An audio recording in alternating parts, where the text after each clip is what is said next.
Okay, so before I start this review, let me get this out of the way, right from the start. They named the game after a pile of shit.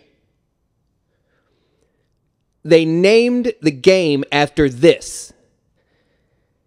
Yeah, I understand that it's an acronym for Special Cybernetic Attack Team, but why not just call it that? Leave the initials out. I mean, come on, they had to have known this. What genius in charge thought, oh, this is going to be a great title? It was originally called Final Mission in Japan or Action in New York and Europe and Australia, so why not just call it that? Okay, so now that I got that shit out of the way, SCAT, Special Cybernetic Attack Team for the Nintendo Entertainment System. SCAT is mostly a horizontal shooter created by Natsumi for the NES in 1991.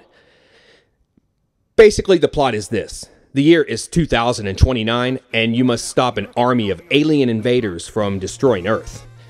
You can choose from two different characters, Arnold or Sigourney. No, seriously, those are their names. They couldn't possibly be talking about Arnold Schwarzenegger from Predator or Sigourney Weaver from the Aliens, could they? Ooh, Alien vs. Predator, that would be a badass movie. Oh wait, never mind, those movies sucked ass. So you control your character on a flying jetpack, blasting everything in sight. You start with the basic cannon gun, but can upgrade to one of three different weapons: a laser, bomb, or wave cannon. You'll find that the wave cannon is probably the best weapon to use. On top of that, you have two secondary orbs or turrets that constantly rotate around your character, firing supporting shots in all directions. You can freeze these orbs in different directions by pressing the A button. This adds a great strategic element to the game, especially in spots where enemies are hard to reach with your main gun.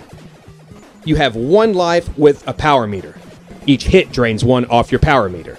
You can earn one extra life meter by scoring high, or you can get 3 life meters by obtaining the R or recover icon, which has one in each level. So, bad game aside, this game is pretty awesome. The controls and music are great, graphics are pretty good, and the gameplay is solid. Really, the only negative thing I can say about this game is that it's too short. There are only 5 levels, and you can beat the game in about 30 minutes. The last 2 levels are the most challenging, and even though you have unlimited continues, you still start from the beginning of the stage with your power meter bar at 6. Remember those R recovery icons I told you about? Make sure you save those fuckers up, and try to limit the damage in the easier levels. Try and destroy as many enemies as possible to extend your power meter even more by getting a high score. Okay, so let's talk value. Loose carts in good condition can be bought around $100. Complete copies will run you around about $180. So, why is this game so rare? Because they named it after a fucking turd. I remember seeing this game for sale when I was younger. There was no internet back then, so all I had was the game box to go buy. And there was no way I was going to waste $40+ on a shitty game, no pun intended. And I'm sure there are people who thought the same thing I did. So all that being said, this is a must-have for your NES collection. The game is fun, plus it's a great conversation piece. You will have a fucking field day with the title alone. Okay, so that wraps things up. A Druvis, Retro Carts and more. See ya!